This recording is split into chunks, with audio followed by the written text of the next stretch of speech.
Bonjour, bienvenue à votre rendez-vous santé. Je suis Monique Géraud, responsable des communications au Centre de santé Services sociaux Mainframagogue. Et aujourd'hui, nous sommes au centre communautaire sur la rue Mairie. Et vous allez rencontrer une partenaire du centre de santé, Anne Beaulé, qui est la directrice du transport des alentours. Et par la suite, je vous amène à la coopérative de solidarité de services à domicile, Mainframagogue, où vous rencontrerez Marco Desmarais, directeur, et on parlera de l'ensemble des services offerts à domicile. Alors, on y va!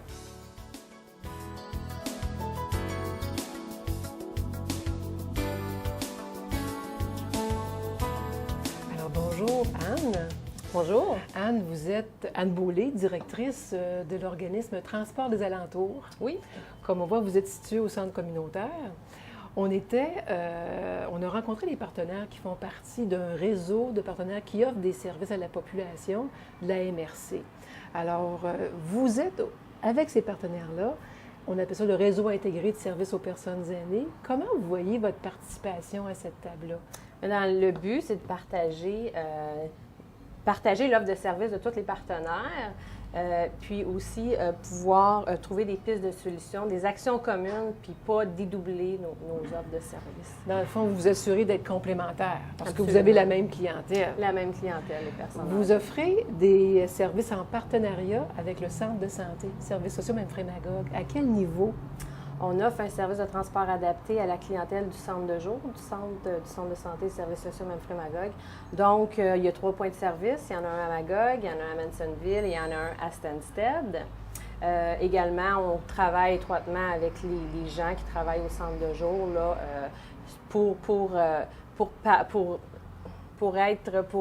comment je pourrais vous dire ça? Parce que chaque personne qu'on voyage au centre de jour ont quand même des besoins. Oui, donc, c'est pour pallier aux besoins puis répondre aux besoins, dans le fond, de la clientèle du centre de jour. Vous êtes bien placé pour détecter des besoins particuliers si vous alliez chercher quelqu'un à domicile et puis vous pourriez parler de l'équipe pour vous assurer qu'on améliore la situation des personnes que vous voyagez. Absolument. Vous allez nous parler maintenant de vos services. Vous avez 2 types de transport. Transport des alentours. Parlez-nous de ces 2 types de transport. Donc, on a du transport adapté, qui est là depuis 1981. Et on a le service de transport collectif qui est là depuis 2009. Les 2 services, c'est pour 2 clientèles distinctes, différentes, qu'on va parler un petit peu plus tard.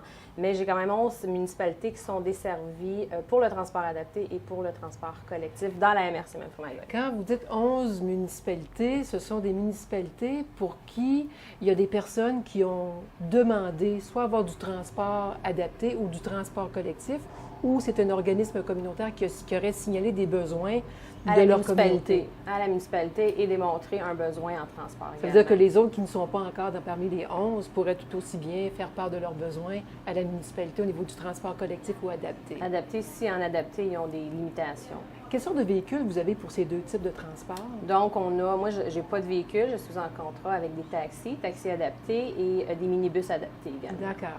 Alors maintenant, parlez-nous du transport adapté. C'est pour qui? Comment ça se passe? Pour quel motif? Les coûts, l'horaire? Parlez-nous un peu de ça. Bon, le transport adapté, ça s'adresse aux personnes qui ont des limitations significatives et persistantes. Donc, ce qui limite les transports quotidiens des usagers. Le but de ça, c'est d'offrir une intégration sociale, c'est d'offrir une mobilité, justement, pour les déplacements, que ce soit médical, que ce soit aller chez la coiffeuse, à la banque. Donc, on essaie d'intégrer les gens dans un milieu social.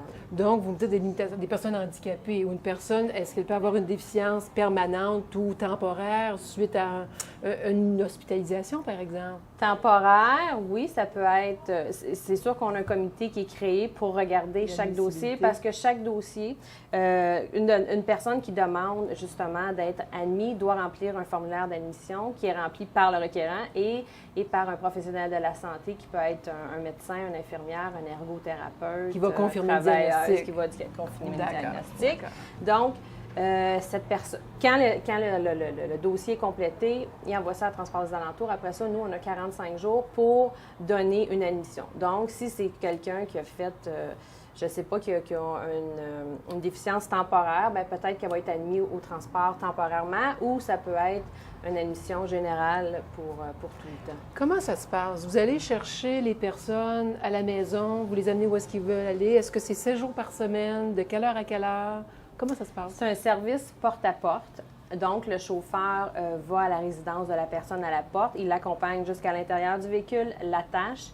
Même chose lors du débarquement, le chauffeur détache la ceinture si la personne en a besoin et l'assiste jusqu'à la porte de son débarquement, la personne où elle doit aller. Nos heures d'ouverture sont plutôt les heures de réservation, c'est du lundi au vendredi de 8h à 15h. Les heures de service de transport, c'est du lundi au vendredi de 17h à 17h. Puis on a aussi le soir et les fins de semaine. Mais ça dépend des lieux de résidence et des personnes. Les gens peuvent appeler ici. Donc, les gens nous appellent et ils nous demandent, c'est ça, nos heures de service selon leur région. Alors, Anne, parlez-nous maintenant du transport collectif. C'est pour qui? Est-ce que ce sont les mêmes heures? Parlez-nous un peu de ça. Le transport collectif, c'est pour les mêmes personnes du transport adapté, les mêmes municipalités desservies, mais donc, c'est pour toute la population. C'est du lundi au vendredi. Ils suivent les horaires du transport adapté ou, s'ils ont besoin d'un service personnalisé, pour 3 personnes dans un même secteur, on peut offrir un service de transport. Donc, ce que je comprends, le transport collectif suit les mêmes circuits que le transport adapté, mais quand vous débordez d'un circuit, si vous êtes 3 et plus, ça peut fonctionner. Ça peut fonctionner, un circuit. Vous les amenez où? Est-ce que vous débordez de Magog? Est-ce que vous allez à l'extérieur? Dans le transport adapté, c'est Magog. La MRC de Magog au complet est vers Sherbrooke pour le médical. Et en transport collectif, la même chose. On intègre les personnes du collectif avec l'adapté, donc vers le médical, vers Sherbrooke ou sinon dans la MRC Magog. Petit message en terminant pour les gens qui nous écoutent par rapport à votre service. Bien, c'est un beau service, surtout en collectif. Maintenant, l'adapté est bien connu, tout le monde s'en sert, mais en collectif, je trouve que c'est un beau moyen de transport en commun à se servir dans la MRC qui est peu utilisé. Un gros merci à vous, espérant que les gens qui nous écoutent auront un goût de l'utiliser, de vous appeler. Bien, merci. Merci beaucoup, Anne, d'avoir été avec nous aujourd'hui. Ça fait plaisir.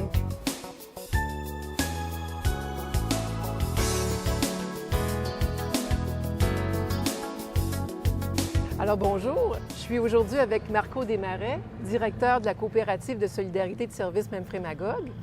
Je suis ici sur les lieux et aujourd'hui, Marco, on va parler de votre partenariat avec le centre de santé. Bonjour. Bonjour. Alors, vous travaillez avec un groupe de partenaires auprès des gens qui ont une perte d'autonomie. Parlez-nous de votre partenariat avec le réseau de partenaires de la communauté de la MRC Memphremagog. Oui, avec le réseau des partenaires, ce qu'on fait, c'est que, on est informé des projets surtout qui viennent avec le centre de santé et tous les autres partenaires, un peu qu'est-ce qui se passe dans chaque endroit pour être au courant et un peu savoir aussi en même temps, c'est quoi les problèmes qui se passent dans chaque organisme pour pouvoir réfléchir ensemble là, à quels moyens ou s'il y a des moyens qu'on pourrait s'entraider pour mieux desservir en fait toutes les personnes âgées et couvrir tout le territoire. Donc, vous avez un beau travail de partenariat, de complémentarité, là. Vous mettez ça en commun. Oui. Alors, Marco, vous travaillez en collaboration avec le Centre de santé et services sociaux Memphremagog. Oui. Parlez-nous un peu de cette entente de collaboration-là. Bien, nous, en fait, on travaille, oui, en collaboration avec le centre de santé depuis à peu près 14 ans, depuis le début de la coopérative. D'accord. Donc, c'est surtout une entente pour offrir des services pour les personnes en perte d'autonomie, là, qui est un peu la clientèle du centre de santé. D'accord. Puis... Vous offrez quel genre de services à C'est des services surtout pour l'aide pour l'entretien ménager, l'aide pour la préparation de repas, l'aide pour aller faire des courses. D'accord, vous accompagnez les gens. C'est ça, on accompagne les gens. D'accord. Ou pour accompagner une personne qui est en Oui. personne, les proches aidants. Les proches aidants. Pour donner un répit. Il y a d'autres collaborations aussi au niveau du centre de santé? Le centre de santé, on a une entente avec eux pour les clients qui ont des besoins particuliers. OK. Soit, par exemple, qui ont des leviers à la maison, des chaises roulantes ou qui ont besoin d'aide pour les bas supports. Les gens vont venir ici former vos préposés? Le personnel du centre de santé va venir former nos préposés. D'accord. Aussi, le centre de santé, depuis qu'ils ont eu le nouveau budget, ils ont eu des nouveaux budgets récemment pour aider les personnes âgées à domicile. Donc, à cause de ça, nous, ils nous ont acheté un peu plus d'heures. D'accord. Donc, ça permet de donner plus d'heures de service à plus de personnes dans la MRC. Parfait. Donc, ça fait en sorte que, bon, nous, on a plus d'heures de service à faire, mais aussi qu'on a besoin de plus de personnel. Là, maintenant, vous allez nous parler des services que vous rendez. À qui rendez-vous les services à domicile? Quelle est votre clientèle? Bien, en fait, nos services sont offerts à toute la population, D'accord. autant les personnes âgées que moins âgées ou les personnes malades ou non Vous malades. pourriez venir chez moi? Oui. OK. Donc, c'est toute la population, peu Toute la importe. population. D'accord. Quel genre de service? Là, on a parlé des services d'aide domestique. Quel autre service vous offrez aussi ici à la coopérative? Bien, en fait, il y a deux types de services. Il y a les services de travaux légers, donc qui vont inclure le ménage régulier, qui vont inclure la préparation de repas, l'aide pour aller faire des courses ou du répit pour les proches aidants. Rester avec une personne malade pendant que le proche aidant peut sortir et faire autre chose. Aussi, il y a plus les travaux lourds, soit le grand ménage, des menus travaux intérieurs ou extérieurs, un petit peu de peinture, s'occuper des rocailles, laver les Vous fenêtres. faites ça, une peinture, Ouais, on a une rocaille. petite équipe, un peu comme d'hommes à tout faire. Là. Dans le fond, tout ça pour soutenir les gens à rester le plus longtemps chez eux, dans leur maison, dans leur domicile. Exactement. Combien ça coûte, tout ça? Bien, avec l'aide financière qui est offerte par le gouvernement du Québec, dépendant de l'âge puis du revenu familial des clients, ça peut coûter entre 13,40 et 5,15 D'accord. Donc, c'est 17,40 moins la subvention. Est-ce que les gens qui, comme monsieur, madame, tout le monde, peuvent avoir une subvention aussi, même s'ils ne sont pas en perte d'autonomie? C'est ça, ils ont droit à la subvention De 4 de je 4 pense. en De 4 fait. C'est ça. OK. Comment on va... Et en plus de ça, il ne faut pas oublier que les personnes âgées de 70 ans et plus ont droit à un crédit d'impôt de 30 En plus. En plus, ouais. Fait que c'est pas tellement cher quand on regarde tout ça. Il y a des personnes qui pourraient avoir des services pour 5,40 finalement. Ça pourrait arriver. Oui, ça pourrait arriver.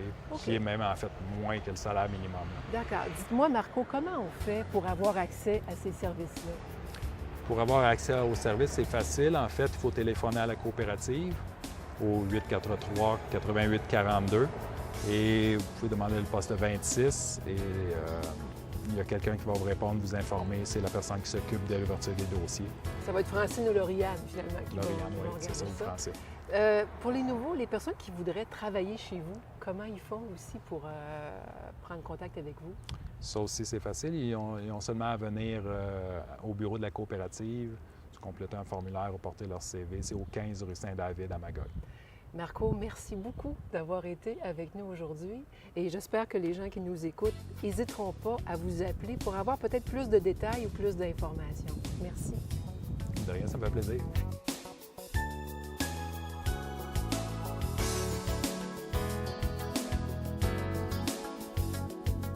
Alors bonjour, j'ai le plaisir aussi d'accueillir Diane Benoît et Audrey Pellerin qui vous travaillez comme préposés au service à domicile à la coopérative. Oui. Exactement. Je vais commencer avec Diane. Ça fait combien de temps que vous travaillez ici à la coopérative? Moi, ça va faire bientôt 10 ans. Qu'est-ce qui vous passionne dans votre travail? Moi, j'adore me lever le matin, aller travailler, rencontrer mes personnes que j'ai, ça fait longtemps. Et on arrive chez eux, ils sont très accueillants, très souriants, fait que ça donne un sourire pour la journée. Dans le fond, vous vous sentez utile, vous vous sentez apprécié. Très bien, très apprécié, merci. Audrey, ça fait combien de temps que vous travaillez ici? Ça va faire 6 mois, oui. Tout nouveau. C'est tout nouveau. Pourquoi on décide de travailler à la coopérative?